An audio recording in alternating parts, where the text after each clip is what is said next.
Hello नमस्कार दोस्तों, स्वागत है आप सभी लोगों का सीडीपीजी वाला पे। मेरा नाम है योगेश लहानकर और आज मैं आपके साथ डिस्कस करने जा रहा हूं वो दो क्वेश्चंस जहां पे आप जेएमआई में आंसर की को चैलेंज कर सकते हैं। 3 जून को हमारा जेएमआई का एमए हिस्ट्री का एंट्रेंस हो चुका था। 9 जून को इसकी आंसर की जो है वो भी रिलीज हो चुकी थी और अब इस आंसर की को चैलेंज करने का समय है। अब ऐसे में एक्चुअली में 2 नहीं बल्कि 3 क्वेश्चंस में बच्चों को दिक्कत आ रही थी, क्योंकि ये सारे क्वेश्चंस मैंने ऑलरेडी इनके साथ डिस्कस कर लिए थे, है ना। आप सभी लोगों के साथ मैंने डिस्कशन तो कर लिया था 40 के 40 क्वेश्चंस का, और अब वो मौका आ चुका है जहां पे हमें 2 क्वेश्चंस को तो कम से कम चैलेंज करना ही है। दोनों के दोनों चैलेंजेस एनसीईआरटी के ऊपर बेस्ड है। हमारी जो ग्रेड 12 की न्यू एनसीईआरटी है, एक क्वेश्चन इसमें से पार्ट 3 से हम चैलेंज करेंगे, एक क्वेश्चन हम लोग इसके पार्ट 2 से चैलेंज करेंगे, यानी एक क्वेश्चन मॉडर्न से, एक क्वेश्चन मिडिवल से। तो यहां पे आप देख सकते हैं क्वेश्चन पेपर मैंने खोल के रखा है। अगर हम क्वेश्चन पेपर की बात करते हैं तो यहां पे देखिए सबसे पहला क्वेश्चन जहां पे प्रॉब्लम आई है वो है क्वेश्चन नंबर 15। क्वेश्चन नंबर 15 में प्रॉब्लम आई है, ये है मॉडर्न इंडिया का क्वेश्चन। तो हम लोग इसको चैलेंज करेंगे थर्ड पार्ट को मद्देनजर रखते हुए, ठीक है। तो न्यू एनसीईआरटी का थर्ड पार्ट, राइट। यहां पे ये पूछा गया कि भाई साहब महात्मा गांधी जी का जो अर्ली पॉलिटिकल करियर था इसमें सबसे पहले और सबसे लास्ट में, यानी क्रोनोलॉजी में लगा है कि जो चंपारण, अहमदाबाद और खेड़ा ये जो सत्याग्रह हुए हैं उनको किस तरीके से, मतलब हम लोग देखते हैं उनका क्रोनोलॉजी क्या है। Which of the following options represent the correct chronological order, correct chronological order of the events in the political career of Mahatma Gandhi. Mahatma Gandhi ji के पॉलिटिकल करियर में सही क्रोनोलॉजी कौन सी है। तो हमें सभी को पता है, मैंने बोला था कि आपका इसका उत्तर बी होना चाहिए।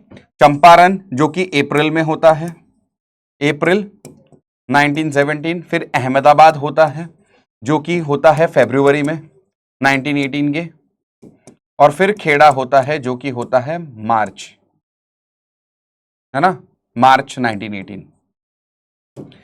ये आपका उत्तर मैंने बताया था, इसी प्रकार से लिखा था मैंने, और ये आपका मैंने उत्तर बताया था बी।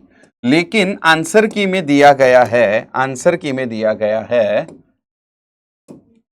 सी। आप देख सकते हैं ये सी गलत है।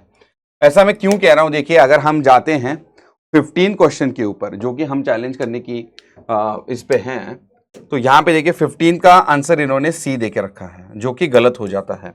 अब ये मैं किस बिना पे कह रहा हूं, चलिए देखते हैं। एनसीईआरटी जो क्लास 12 की है आपकी न्यू एनसीईआरटी, यहां पे अगर हम थर्ड पार्ट में गांधी जी वाले चैप्टर के ऊपर जाते हैं तो सबसे पहले देखिए इस चैप्टर का नाम क्या है, एक मिनट। सबसे पहले देखिए इस चैप्टर का नाम क्या है, Mahatma Gandhi and the nationalist movement. ये वाला जो चैप्टर है पार्ट 3 का, यहां पे आपको पेज नंबर 349 पे आना है। पेज नंबर 349 पे यहां पे क्लियरली मेंशन्ड है बच्चों, Mahatma Gandhi was to spend much of 1917 in Champaran. तो ज्यादा से ज्यादा जो 1917 का ईयर है गांधी जी ने चंपारण में बिताया। Seeking to obtain for the peasant security of tenure as well as the freedom to cultivate the crops of their choice.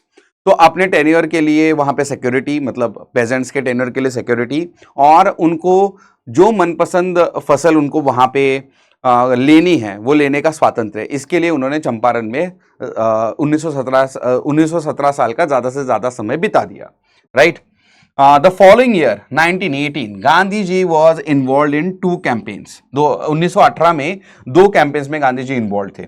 First, पहले ही intervene in the labour dispute in Ahmedabad, ठीक है। तो यहां पे ये हो गया हमारा आंसर, है ना। सबसे पहले देखिए 1917 में चंपारण है, और then first in 1918 he intervene in the labour dispute in Ahmedabad, ठीक है, demanding better working conditions for the textile mill workers. Then he joined peasants in Kheda. तो खेड़ा हो गया आपका थर्ड। तो ये तो भाई क्लियर है, चंपारण, अहमदाबाद, खेड़ा, ठीक है। लेकिन मैं आपको यह भी बताऊंगा कि कहां पे देखते हुए जेएमआई ने शायद से ये छोटी सी गलती की है। उसके लिए क्या करना पड़ेगा, हमें टाइमलाइन में जाना पड़ेगा। टाइमलाइन है 120 नंबर पेज के ऊपर, ठीक है, 120 नंबर पेज के ऊपर टाइमलाइन है।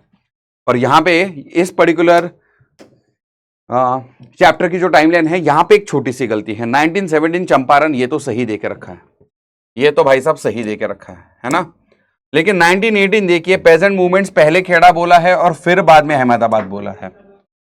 तो इसकी वजह से ये 1918 वाला गलत हो जाता है बच्चों, ठीक है, क्योंकि हमें सभी को पता है कि अगर हम वो पेज नंबर 349 वाला देखें, वहां पे क्लियरली मेंशन है, तो आप उसी पेज का सहारा लेते हुए चैलेंज जरूर कीजिएगा। तो ये तो हो गई बात क्वेश्चन नंबर 15 की।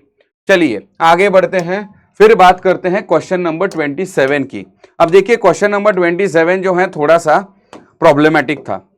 मैंने ये क्वेश्चन करते हुए ही बोला था कि भाई साहब यहां पे जो बोला गया ना कि नॉर्मेटिव संस्कृत टेक्स्ट का इस्तेमाल किसके ऑथर ने किया है, ठीक है, अल बिरूनी जो किताबुल हिंद लिखते हैं, या फिर मजमा उल बहरैन जिसको लिखता है दारा शुको, इन दोनों में से कोई भी हो सकता है। मैंने आपको बोला था कि मुझे लगता है मजमा उल बहरीन यानी दारा शुको हो सकता है इसका ज्यादातर आंसर, लेकिन जेएमआई ने इसका आंसर किताबुल हिंद बोला है, जियाउद्दीन बरनी बोला है।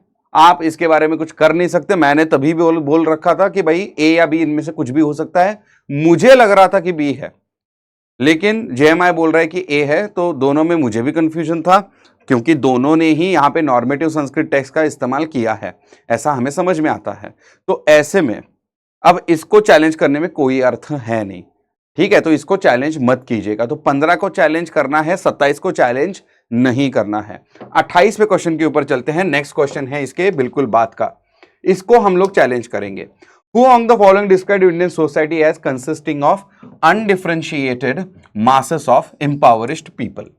ठीक है, इसका उत्तर मैंने आपको बताया था फ्रैंकोइस बर्नियर, ठीक है, ये मैंने आपको बताया था। लेकिन अगर आप इसके आंसर शीट में जाते हो और 28 क्वेश्चन देखते हो तो यहां पे बोला गया है ए, जो कि गलत है, ठीक है। ये बाय द वे सेट सी है, तो ये वाले जो दो क्वेश्चन हैं आपके ए, बी और डी में अलग अलग जगह पे आए होंगे, लेकिन आंसर्स गलत दिए हुए हैं।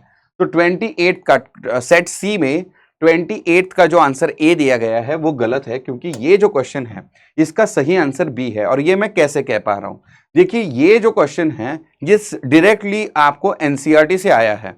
एग्जैक्टली यही words undifferentiated masses of impoverished people Bernier का नाम लेके दिया गया है, ठीक है। तो पार्ट 2 के अगर आप पेज नंबर पार्ट 2 के पेज नंबर 131 पे अगर आओगे और उसके अगर एंड में आओगे तो यहां पे आपको वो पैराग्राफ दिखेगा जहां से उन्होंने ये क्वेश्चन लिया था, ठीक है। तो यहां पे देखिएगा बच्चों, as an extension of this, Bernier described Indian society as consisting of undifferentiated masses of impoverished people subjugated by a small minority of a very rich and powerful ruling class। यहां से लिया गया है क्वेश्चन बच्चों, ठीक है। तो आपको question number 15 and question number 28 को चैलेंज करना है, क्वेश्चन नंबर 27 को आपको चैलेंज नहीं करना है। मैंने आपको बता दिया है कि सोर्सेस क्या हैं, इसका हवाला देते हुए आप जरूर से इन दो क्वेश्चंस को चैलेंज कर सकते हैं। 27 क्वेश्चन को चैलेंज मत कीजिएगा। 27 यानी वो मजमा उल बहरैन किताबुल हिंद वाला अल हिंद वाला जो क्वेश्चन है उसको चैलेंज मत कीजिएगा, ठीक है। मैं इनको सेट सी के हिसाब से बता रहा हूं आपको। बहुत सारे बच्चों को अलग अलग सेट में इन क्वेश्चंस के नंबर अलग अलग दिखेंगे, ठीक है, लेकिन ये 3 क्वेश्चंस आपको मद्देनजर रखने होंगे। एक को बिल्कुल चैलेंज नहीं करना है, लेकिन 2 जो महात्मा गांधी जी के अर्ली पॉलिटिकल करियर के जो स्ट्रगल्स हैं, चंपारण, अहमदाबाद, खेड़ा, उसको आपको चैलेंज करना है। और ये वाला जो बर्नियर वाला क्वेश्चन था undifferentiated masses of impoverished people वाला, ये बर्नियर ने ही बोला था, मॉन्जरेट ने नहीं बोला था। तो बर्नियर वाला हमारा उत्तर जो है बिल्कुल सही है। इन 2 क्वेश्चंस को आपको चैलेंज करना है। आई होप ये वीडियो आपको इंफॉर्मेटिव लगी है। This is Yogesh Lankar signing off, bye bye.